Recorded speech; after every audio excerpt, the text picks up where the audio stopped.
Seorang lelaki berwajah putih pucat menatap dengan pandangan kosong ke arah jendela rumah sakit ini. Pandangannya lurus ke depan, entah apa yang tengah ia pandang. Pikirannya sedang tidak searah dengan dirinya. Satya menyandarkan punggungnya pada penyangga kursi roda itu, merilekskan tubuhnya. Ia sudah berjuang selama ini untuk tetap bertahan melawan penyakitnya. Satya sudah bertahan untuk tetap hidup selama 4 tahun pasca dirinya tervonis mengidap kanker yang mematikan. Jika boleh berkata, Satya bisa hidup sampai sekarang pun mungkin sebuah keajaiban. Selain itu, ketika Satya tervonis memiliki sisa usia tinggal 67 hari, Satya tidak sengaja bertemu dengan Alia. Karena itulah, ia jadi memiliki tambahan semangat untuk tetap bertahan hidup. Karena Alia lah 58 hari terakhirnya yang telah ia lalui menjadi berharga. Satya tidak mau menyembunyikan semuanya lagi, ia tidak akan menyembunyikan penyakitnya lagi pada Alia. Satya akan jujur dan berterus terang pada gadis itu. Sekarang adalah waktu yang tepat untuk gadis itu tahu semuanya. Kamu berhak tahu sekarang, Al. Kamu akan tahu apa yang selama ini aku sembunyiin dari kamu. Ucap Satya. Satya menelpon dan meminta Alia untuk datang ke rumah sakit untuk menemui dirinya. Mendengar hal itu, membuat Alia dibuat bingung sendiri. Dengan segera, gadis itu bergegas bersiap untuk datang ke rumah sakit untuk menemui Satya.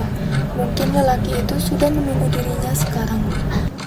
Satya mau izin ke taman rumah sakit ini, Ma. Ucap Satya pada mamanya. Wanita itu menoleh ke arah lelaki yang tengah duduk di kursi roda sambil memandang ke arahnya dengan wajah pucatnya. Mau ngapain nih? Kondisi kamu sekarang benar-benar nggak boleh diforsir, saya. Cegah Sinta. Tapi ini penting, Ma. Lagi pula cuma di taman saja kok. Satya berusaha untuk menjelaskan dan meyakinkan sang mama agar diberi izin. Penting untuk apa? Tanya Sinta lagi.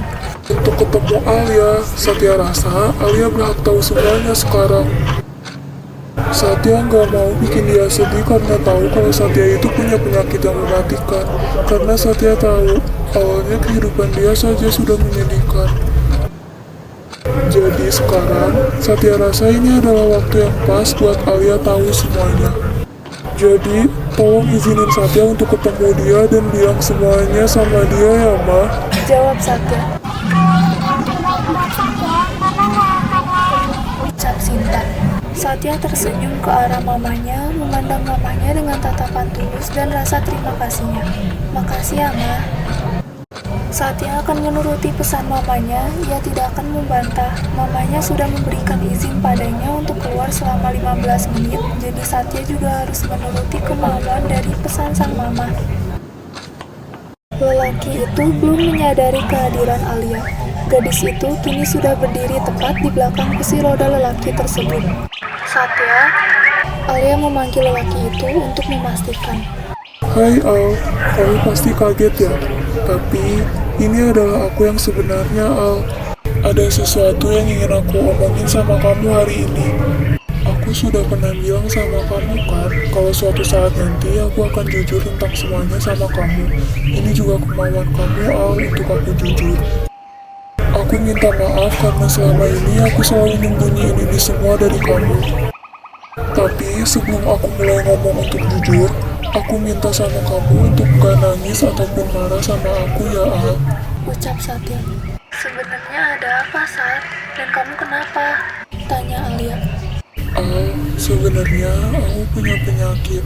Aku punya leukemia dan kanker darah sudah stadium akhir. Ucap Satya. Dari kapan? Dan kenapa kamu gak pernah cerita dari awal sama aku, Satya? Kenapa? Tanya Alia. Aku minta maaf, tolong jangan nangis Alia. Aku sudah minta sama kamu untuk gak nangis saat aku ngomong kayak gini kan? Ucap Satya. Tapi kamu masih bisa sembuh kan, Sat?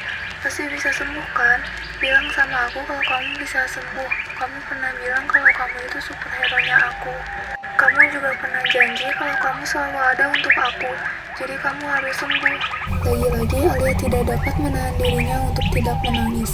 Al, maaf, aku gak akan pernah bisa sembuh. Dan umur aku gak akan lama lagi, Al. Maafin aku kalau aku baru cerita semuanya sekarang sama kamu. Aku bener-bener minta maaf.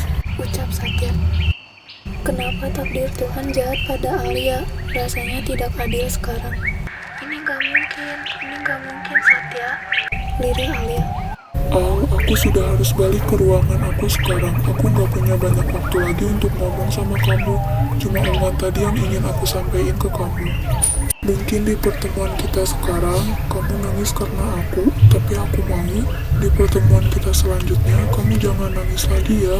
Kamu pulang sekarang. Hati-hati ya.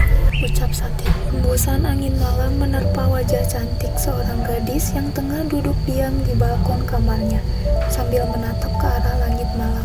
Langit malam saat ini masih dipenuhi oleh banyaknya bintang yang bertebaran, membuat pemandangan di malam hari sedap dipandang mata.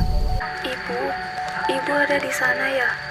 Ucap Alia pada bintang yang bersinar itu.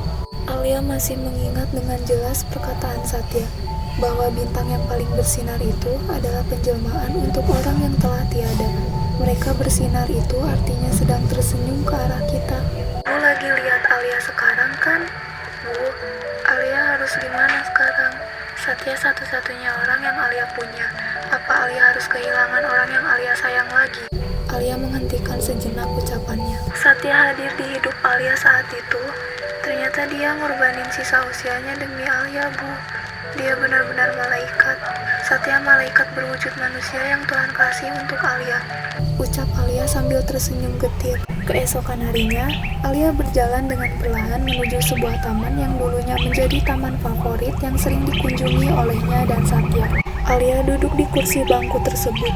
Kemudian gadis itu teringat dengan perkataan dan janji pertama yang Satya ucapkan padanya tepat di taman ini. Al, di taman ini, aku janji akan selalu bikin kamu tersenyum. Aku akan berusaha nempatin janji aku selagi aku masih ada. Janji Satya saat itu. Sungguh, Alia sangat-sangat berterima kasih karena sudah diberikan dan dihadirkan sosok seperti Satya di hidupnya. Alia menatap ke arah langit biru di depannya. Nama Satya sama seperti langit biru dan cerah yang tengah ia pandang sekarang. Langit biru yang benar-benar mengartikan sosok Satya atas namanya. Atas nama dari Satya Langit Aksara, lelaki berhati lembut yang datang menepati janjinya, yang datang sebagai malaikat yang menjelma menjadi manusia untuk hadir di hidupnya. Lelaki penyuka bintang dan anak-anak, lelaki yang sangat membenci tangisan seorang perempuan. Apa sosok seperti dirinya harus pergi? Dia adalah orang terkuat yang pernah Alia temui. Lelaki yang selalu menutupi rasa sakit dengan sebuah senyuman hangatnya. Lelaki yang selalu mengutamakan orang yang ia sayangi lebih dari apapun. Tuhan, apa Satya Langit Aksara harus kembali ke langit atas dasar namanya? Jika memang benar, izinkan Alia untuk memberikan dirinya senyuman terakhir kalinya sebelum ia mengembuskan nafas terakhir. Satya, tugas kamu selesai sekarang. Jadi, sekarang aku yang akan gantiin tugas kamu untuk bikin kamu senyum dan selalu ada di samping kamu hingga detik terakhir kamu.